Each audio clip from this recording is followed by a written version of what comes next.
The Galaxy S20 Ultra is Samsung's most advanced phone to date, but the biggest thing you need to know about is the camera, which is literally huge.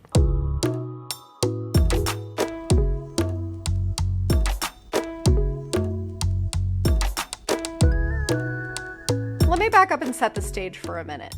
The Galaxy S20 Ultra here is the biggest, most expensive, and most feature-packed of all three new S20 phones. You've got the standard S20 and you've got the S20 Plus. The biggest differences between all of those phones is going to be the price tag, size of the screen, size of the battery, and the cameras on the back. Samsung has redesigned the cameras on all three S20 phones, but the S20 Ultra is the only one that has 100x zoom, Samsung calls it space zoom, and a 108 megapixel main camera.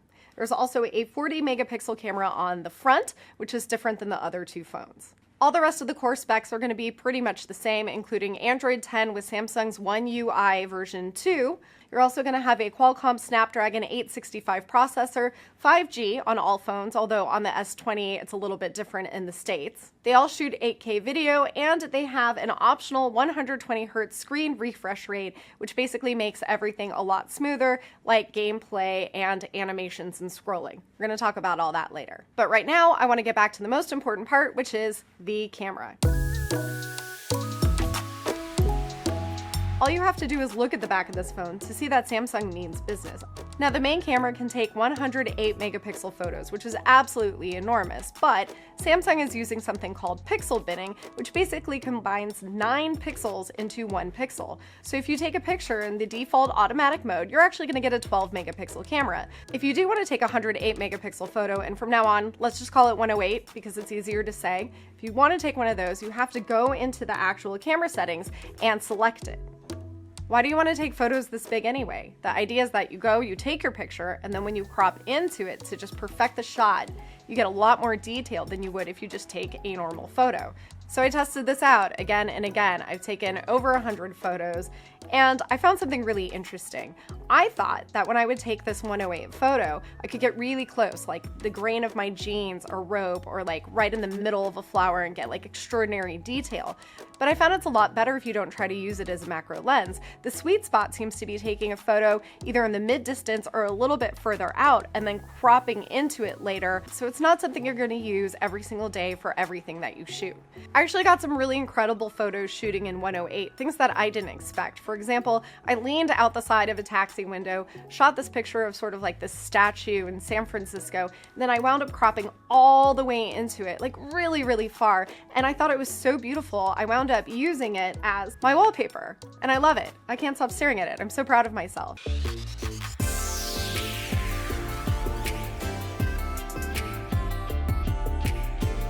Okay, I don't want to get attacked with poop. That's close enough for me. Now let's talk about the other 100, which is of course 100x zoom. Now Samsung is one of a few companies, along with Google and Huawei, that's using such extreme zoom on its telephoto lens. Now the purpose of this isn't necessarily to get an amazing shot from half a mile away and then frame it. It's to get a shot that you wouldn't ordinarily be able to get. I always think about it as closing a physical distance. You can't get out into the middle of the ocean to shoot the cool birds on the rocks. If you're all the way down on the ground, you can't get all the way up to the top of a building to shoot the statue that's up there, or a flag flying, or whatever cool thing it is. When I first started using 100x zoom, I was pretty disappointed with it. I was really confused. Like, was Samsung just showing off? What was the point of it? Because I don't think that the quality is that good. Because at that distance, even if I'm holding the phone perfectly still, even with a tripod, but then I spent a couple days shooting around in places I really like, and I found that I was happy to have those shots, even if the quality was questionable.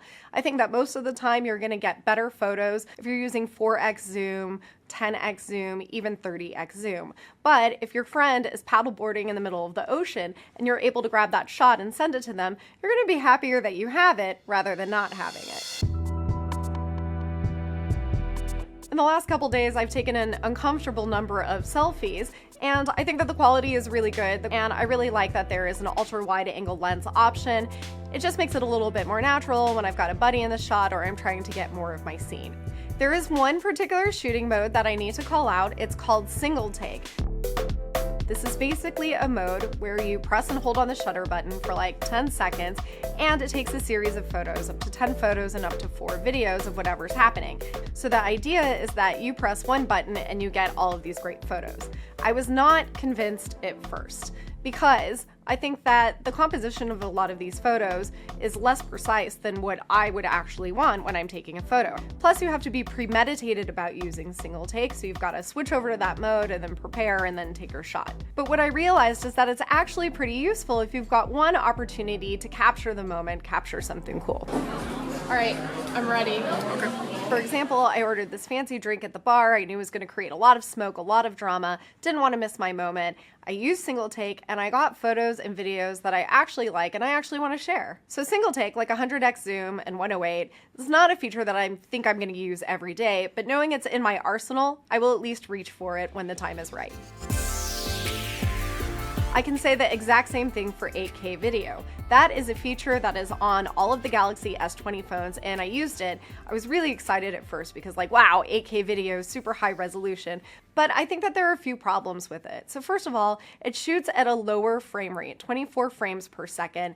Usually video is pretty good at 30 or at 60, so that's not so great. But one thing that's kind of nice is that you can zoom in when you're editing the video. It's very easy to trim.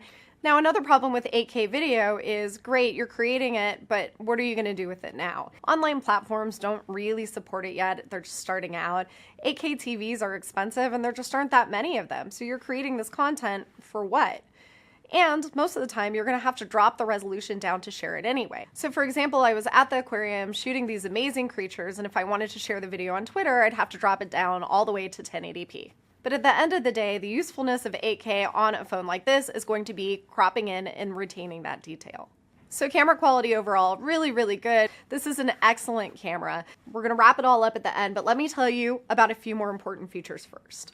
We also have to talk about battery life because that's a really important part of this phone. It is the largest battery of all of the Galaxy S20 devices, and actually larger than most phone batteries out there. 5,000 milliamp hours, and that's supposed to take you from early morning to the wee hours. And it did for me with one caveat, and that's refresh rate. So when you take the phone out of the box, it's got a default screen refresh rate of 60 Hertz, but you can also go into the settings and change that to 120 Hertz, and that makes everything so much smoother. Scrolling, gameplay, and it's really beautiful, but in my experience, it has sucked down the battery. So my advice to you is if you want to retain that really great battery life, just turn it on when you need it, like for playing games, and then turn it off again. I want to talk for a little bit about what it's like to actually use this device. It has this big, beautiful 6.9-inch screen, and that's of course really great for viewing. It was just really enjoyable. It's really easy to read articles, to look at pictures, to edit them, and that's a real joy. I don't love holding the phone and I don't love using it. It is really heavy. It is 7.7 ounces. It feels like a brick, but it also just feels thick and heavy in my hands. I also have to admit I'm disappointed about the colors. There are only 2 colors for the S20 Ultra. You've got this cosmic gray, which I think looks just really muddy and kind of like putty.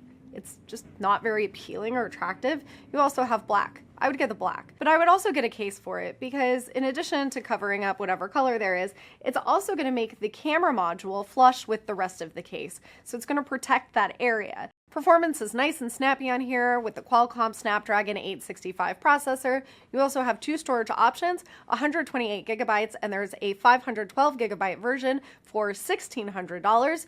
There is micro SD storage up to 1 terabyte. So basically go out, buy a storage card, and you'll have more room for all of those 8K videos and all of those 108 photos. No headphone jack on here, of course, USB-C charging, wireless power share, and wireless charging. There's also a 25-watt fast charger that comes in the box. That's great. I charge up this whole thing from 0 to full in about an hour.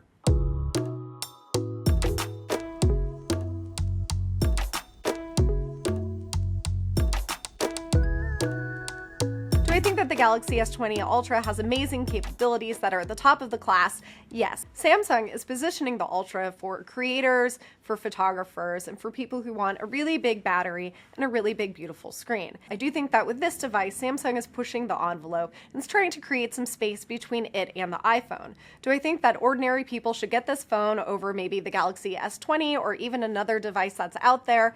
No, I don't. I think this is really specialized. Get it if you want to, but if you're just looking for a very good phone to take you day to day, I think you're probably going to want to wait for the S20. Thanks for watching. Let me know in the comments what you think about the photo quality on the S20 Ultra. Don't forget to subscribe and make sure you check out my full review on CNET.com.